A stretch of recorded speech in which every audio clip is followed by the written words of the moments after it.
welcome to Thoughts and Opinions Are Our Own. This is Jordan. And I'm Kirk. All right, and we are talking about thoughts and opinions, and hopefully we don't offend anyone out there. All right, Dad, what should we talk about? What's been an interesting topic? What would you like to talk about? What have you been thinking about recently? What are my categories?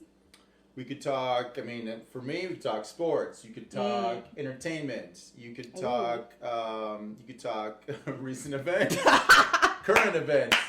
You could talk, True. we could talk spiritual. We could talk, Throw Jesus into the mix there. We could throw some positive vibes in there. We could talk about our country. We could talk about your life, your background. We could talk about growing up in the 80s for me. So yeah, a lot of different topics. There's about 6 or 7 different topics right there. Okay. I'm feeling music. Music, sure. Because you grew up in the 80s. Of course, yeah. I heard the other day Michael Jackson on the radio, actually. Yeah. And it was the Jackson 5, and they were singing "Mommy," or "I Saw Mommy Kissing Santa Claus." Oh gosh. But it was just like at such a young age, he was so talented. Did you see him live? So I did. In the 80s. So yes, I did. Oh, okay. Again, I was born in December of '69, and so. Hey, your birthday's coming up there soon. You go. So is mine. Shameless plug. We have birthdays coming up. So I remember the 70s. Obviously, I was age 0 to 10, but the 80s, ages 10 to 20. Mm-hmm. And I know people make fun of the 80s. I know with the fashion statements or the hair, the music, whatever. But I think it's slowly coming back. Well, and I think that I love the 80s. I really did, and mostly good memories. And but seriously, one of the most positive memories I have was, yes, I did see Michael Jackson live. That is so cool. In August of 1984, so I was going into my 9th grade year. That was 11 years before I was born. That was 11 years before you were born, correct? But he was with the Jackson 5, so it was called the Victory Tour. Oh, okay. And it was in the Pontiac Silverdome in Pontiac, Michigan. And they which no longer exists, of course. Oh, rip. Kind of sad. And it was my first real. I remember. So I was 14.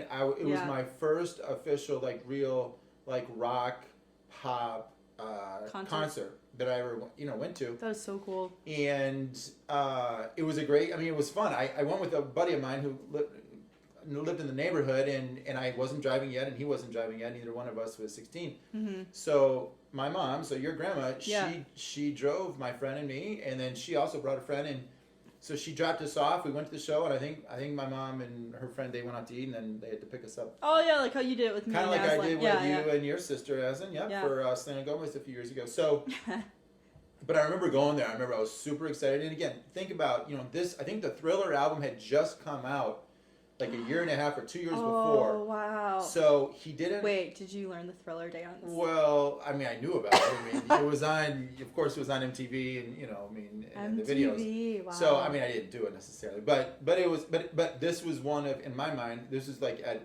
basically one of the best. I think it's the best, one of his best albums ever, and I think it's the most popular selling album of all time in terms of sales. The Thriller. The Thriller album. Oh wow. In '82. Okay. So he didn't, but it was interesting because he didn't tour it as a solo artist. Oh. He actually tours it a year and a half later. So in '84, so the Thriller came out in November of '82. Okay. So in '84, he gets the brother, the Jackson 5, the brothers, and they do a victory tour. And I think kind of it was to support, of course, then the Thriller album, but he really didn't do a lot of solo tours before then. I think this was his last tour he was doing with the brothers, and then the next album, it was his last hurrah with the brothers. Okay. And then his next album, he started touring solo. That was a really smooth transition. So it was. It was fun. It was fun being there, and I remember, the Pontiac Silverdome. It's like a big, football stadium. It seats 60,000, 70,000. So the concert, the stage was at one end of the football stadium, and my tickets were on the other. And so, but I remember it was a great show. It was a great show, and the atmosphere was just Electric. Super, yes, it was super. You know, people were hyped for it. That's awesome. And it was really loud. I remember my ears were ringing for a long time after that. Again, my first ever like real life like rock and roll pop concert. So That's an awesome memory for you to have, and I feel like it's a great way to introduce you to music. yes, That sounds like such a cool concert to be at. and you know, in my mind, my opinion, of course, that's opinions. Wink, wink. In my opinion, he in the '80s he was the most influential, popular, successful artist, musical, Really? entertainer, however you want to call it. Bigger than Madonna. Bigger than U2. Bigger than Madonna. Bigger than U2. Wow. In my mind, in the '80s, he was for music, for his talent, his singing, his songwriting, his obviously performing, the way he did the dance and the choreography on stage, and he was international. He sold, and he sold so many albums internationally, and he connected obviously with a lot of People. different cultures. Yeah. So I mean, he crossed over borders, and literally international borders, and they loved him and they loved on him. And so anyhow, thinking about that night in '84, here I am, a 14-year-old kid in Michigan, and I get to see Michael Jackson live. So It was amazing. It was very cool. Let me ask you a question, Dan. Sure. So that was again, the '80s were from age 10 to age 20 in my life. Yeah. So when you were age 10, so going back to 05 Whoop whoop. to 2000, so 2005 to 2015. So your age 10 to 20. Yeah. Who would have been your Michael Jackson? Who do you think was the most influential, either artist or musician or pop rock star or whatever, that sold a lot of albums or would tour, and sell out, crowds or whatever, and was so popular that for that 10 years, they were like at the top of their game? From 05 to 15. From 05 to 15. Think back, ages 10 to 20. Who do you think was the most popular, the most influential for you? Well, in my opinion, Yeah. I would have to say Miley Cyrus. Miley Cyrus, sure. I remember the first time I was at Cedar Point, so fun. I think it was right before I was going into 4th grade. There were promos for Hannah Montana. And I mean, the name Hannah Montana rhymes, so everyone's like, oh, ha, ha, ha, what is this? And it was on Disney Channel, and I just remember growing up with Miley and watching Hannah Montana, and I think the cool, selling point was that she's Miley, and she's also Hannah. Okay. And she's this international pop teen superstar, because she did play for the Queen of England, so she was international as well. Wow. I mean, it was a funny little episode. But she's this girl from Tennessee that dreamed this dream. She went out to LA, she made it big, and she wants to be a normal girl, but also be a superstar. So they put on a wig, and oh my gosh, she's a different person. So I think that was really different, and I'm trying to remember back. I think the first CD that was produced was the Hannah Montana Season 1. Okay. And then it was Hannah Montana Season 2, and then you got Miley. Then Miley dropped it, and I remember she caused, some controversy and drama when she did the 7 Things I Hate About You. Because it was about her and Nick Jonas breaking up. Oh, gosh. But that was, Miley, not Hannah, and she was trying to break away a little bit from Disney.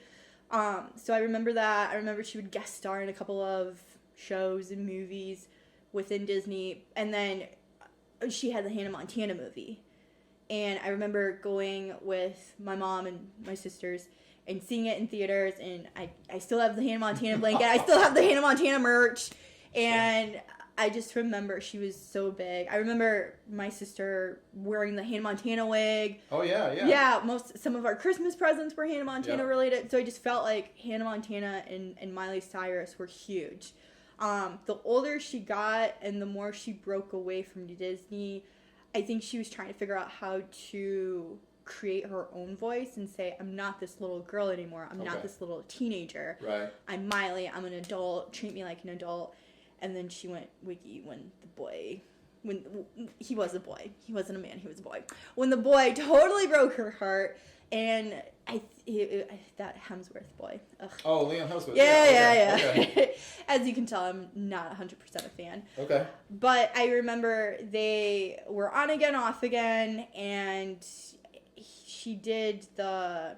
Oh, dang, I'm blanking. I shouldn't be doing that. But anyway, she did the... When she's on the...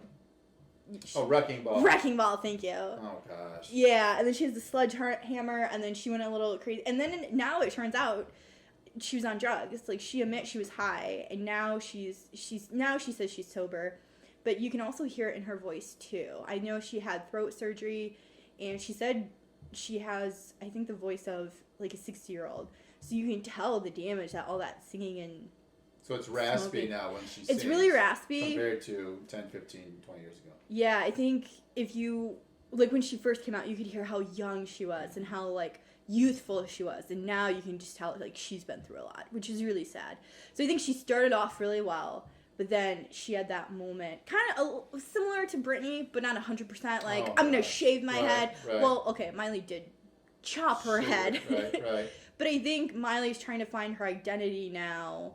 And she's doing very well. There are a few songs I like. She did do a cover of Cranberries' Zombie. Oh, the Cranberries. Oh, yeah. From Ireland. Yeah. And I heard she's going to do a Metallic cover as well. So she seems a little out there, but she's very talented. Mm-hmm. And then I also think of Taylor Swift, of course. Taylor Swift, sure. Taylor wasn't as big at first, but I think with her... She was from Tennessee. She did go to Nashville. She made it big. She was a country star turned pop. And I think things started really changing for her when she dropped the 1989. Okay. Because that was the first pop one ever. I mean, she had Red, but it was more like, I think 1989. I mean, Welcome to New York. Like, what country singer is going to sing, like, hey, I'm in New York, y'all, you know? Okay. No, she's like, we're coming to New York. We're changing. And then, the whole drama with Kanye West, and then Reputation, and that was a really good concert, Reputation. That was... So you saw that? You went to that? I did. I saw it August of 2018. So a couple years ago? Wow. She's so tall. Taylor Swift. Taylor Swift's very tall. Fantastic seats. This is it. Not the Pontiac Silverdome, but this Ford is that Field. Ford Field. That was really good. All right. I went with my sister. That was good. Sure. I unfortunately did not go to a Miley or Hannah Montana concert, but I did go to a Taylor concert. But you did see Taylor Swift kind of when she was at her peak. I mean, she still is popular, but I think, the Reputation, there was so much like mystery and what's happening, what's going on with Taylor.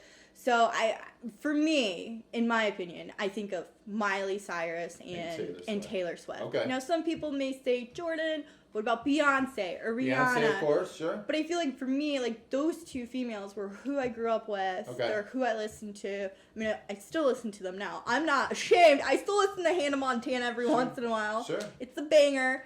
Some of her songs, some of the old school Taylor Swift songs are really good too. Okay. And you can see how much they've grown in the music industry and how much they're transforming.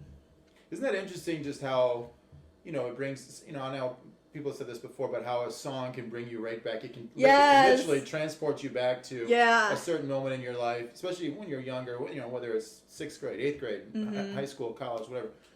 But it can transport you back to that time when you... That's so powerful. When you have that memory connected to that song or to that concert, obviously for me, 84, for you in 2018. So that's good. Cool. That was really good. That was a great conversation. Good times. We'll for sure have to talk more about music. Let's do music. We'll do that. We'll do Madonna, a little bit of U2. Sure, got to represent the EU out there. There you go. All right, everyone. Well, that was Thoughts and Opinions Are Our Own. I'm Jordan. I'm Kirk. And it's been a pleasure. We'll talk to you later. Rock and roll.